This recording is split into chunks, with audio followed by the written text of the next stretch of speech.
Hello and congratulations on getting access to this video course on how to optimize your videos before making your YouTube videos live. So this is video number 1, which is the introduction to YouTube search engine optimization.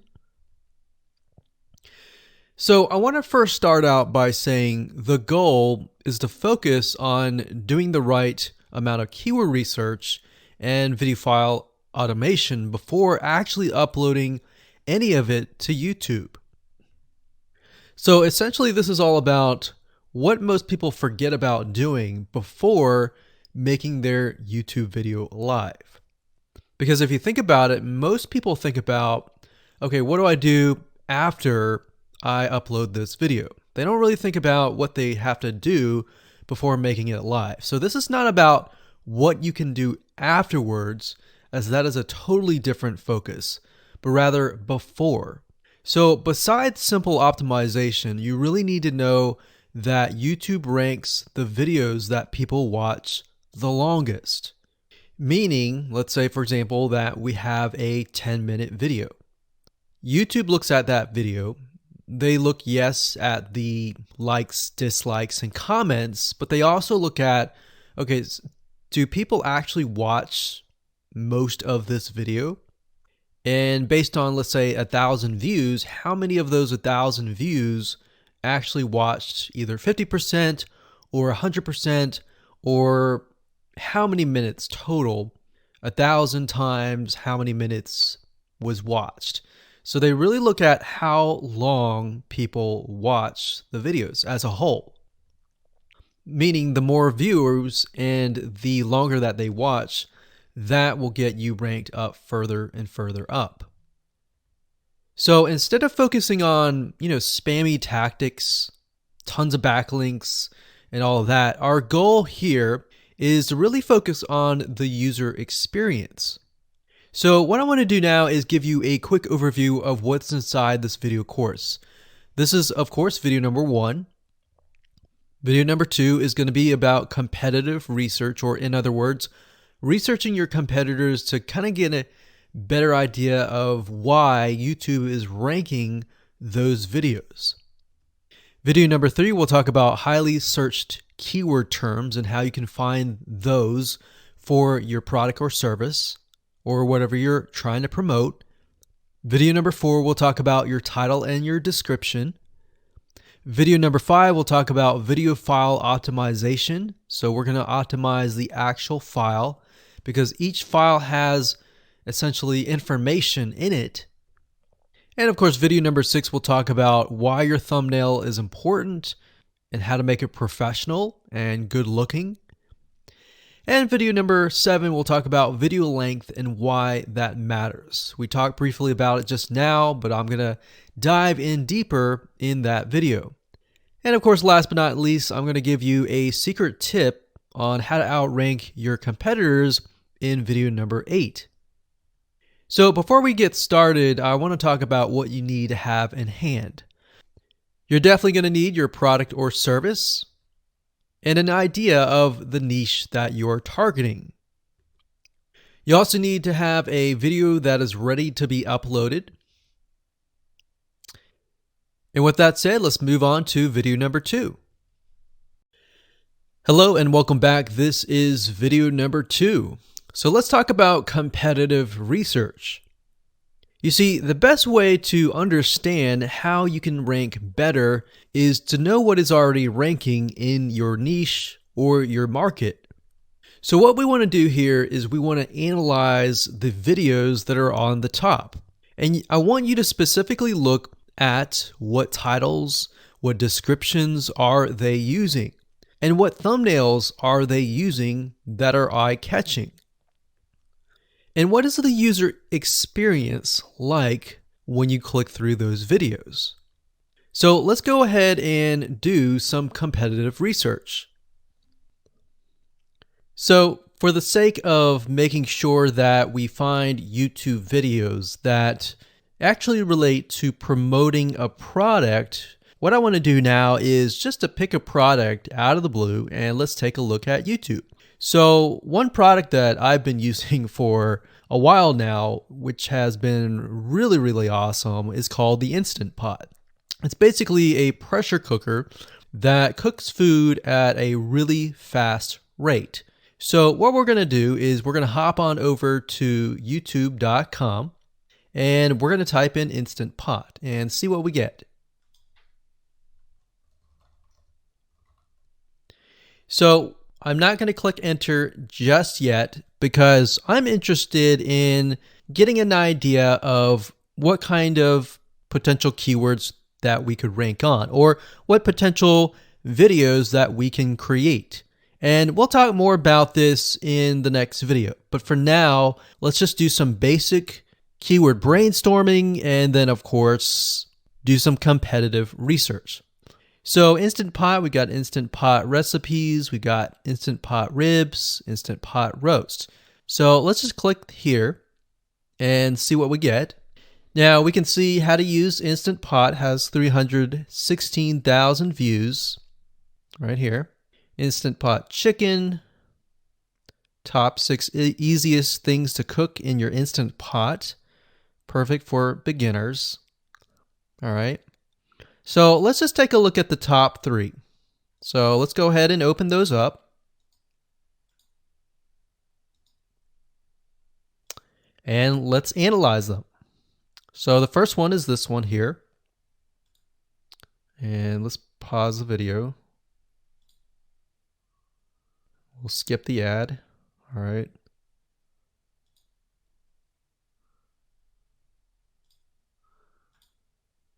Okay, so how to use the Instant Pot 101 for beginners. So if we think about the type of audience that the Instant Pot attracts, it attracts somebody who has a busy life, who may be a beginner at cooking and just wants a quick and easy meal done fast. So we can see that. So one thing that I like to do is I like to copy the titles to Notepad. Just kind of get an idea of what we're dealing with. So that's the title. Looks like she's promoting an Amazon affiliate link. We can see that here, Amazon.to. We've got Instant Pot hacks, Instant Pot yogurt, and all that. So what she's doing, it's very funny, but she may not realize she's doing this, but what she's using is a method called siloing. And she's basically telling YouTube, hey, not only do I have this video on Instant Pot, I've got Instant Pot hacks, yogurt, recipes, and other recipes. So let's just copy that in here. So that's video number 1. So we're going to rank it from video 1, video 2, and video 3. Let's scroll down a bit. We've got 373 comments. I will say when it comes to YouTube, they're looking for engagement. So comments is good, likes are good, even dislikes are good as well. Even though dislikes are bad from a human standpoint, it tells YouTube that there is engagement. All right. So sometimes we're going to be able to view, we can't do it here, but sometimes you'll actually be able to view more data. But for now, you can't hear. Now, we can actually dig deeper if we want to. So let's just take a look at Natural Brittany's YouTube channel. Because when you're doing competitive research on YouTube, it's not just that particular video. It's actually the whole YouTube channel as a whole. The authority that that channel holds. So she has 116,000 subscribers. Click on the videos. She has a good amount of videos that talk about anything, looks like from cooking, from budgeting, from grocery, a lot of very similar videos. So let's scroll down.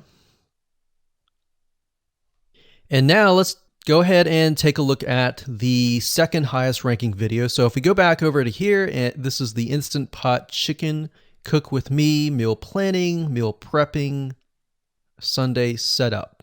So let's go here, take a look.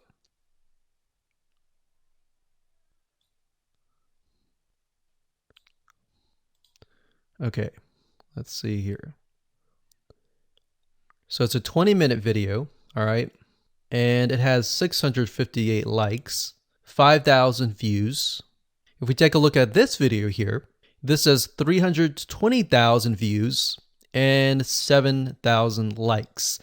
Now, notice how it says 13 minutes here, and notice how it says 20 minutes here. We'll go back to this later on.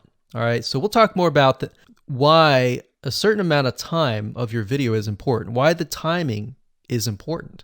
And why is it that this lady has only 5,000 views, whereas the other lady has 300,000, and this lady is ranked right below that lady?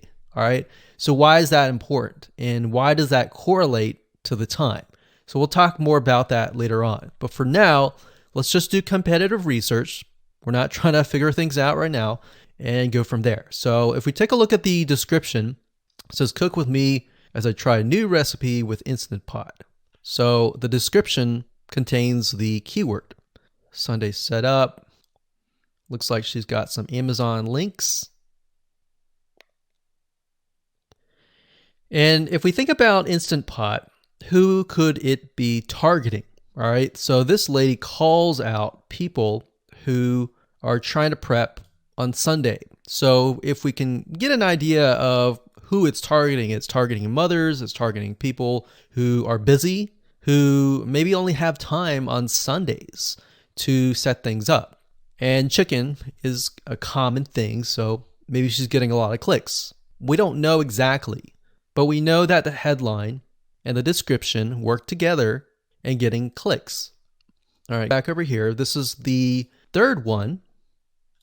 So let's take a look at this one. So this one is 8 minutes, but it has a lot more views than those other two videos, but it's shorter.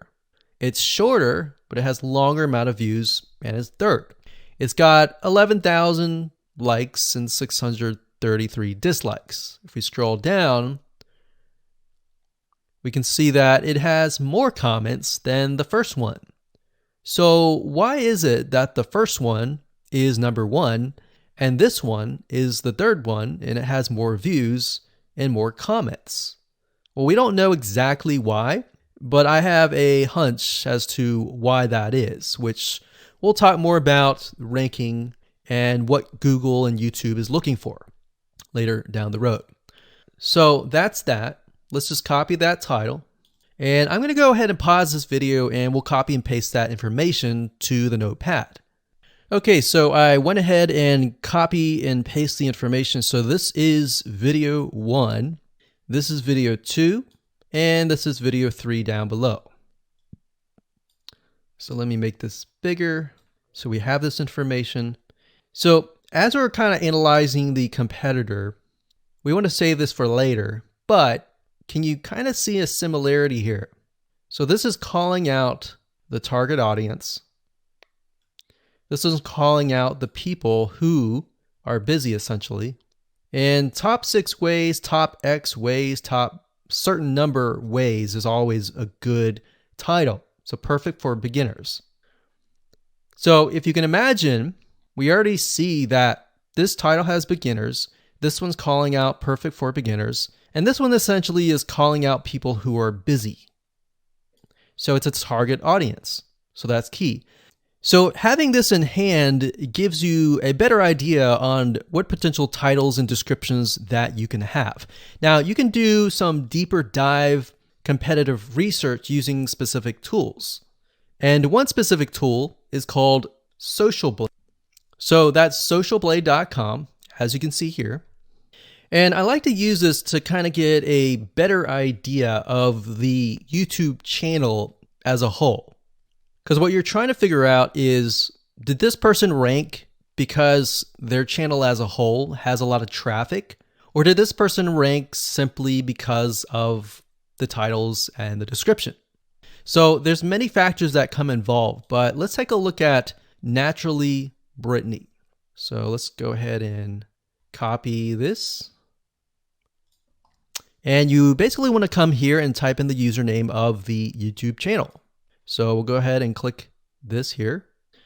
Okay, so we can see here that this is Naturally Brittany, 116,000 subscribers. She's got 19 million video views. So that kind of gives us an idea of how easy it is to break through. Is it easy? Is it going to take a little bit work or what?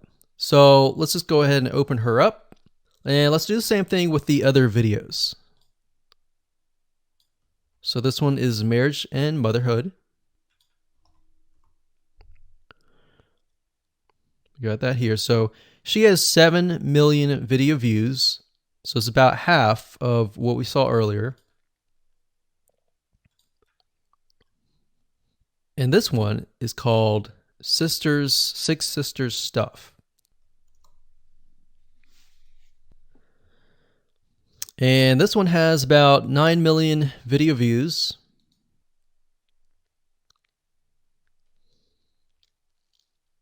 So right off the bat, we can see that if we were to rank on the keyword Instant Pot, it's going to take a lot to break through.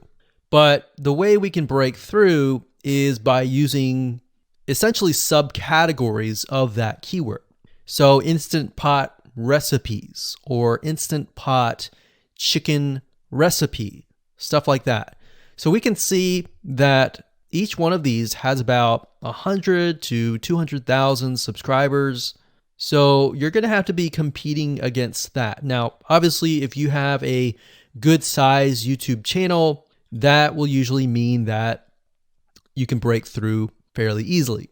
But if you're just starting out, then breaking through on that keyword is going to be a little bit more difficult. So the next question is, what keywords should you use?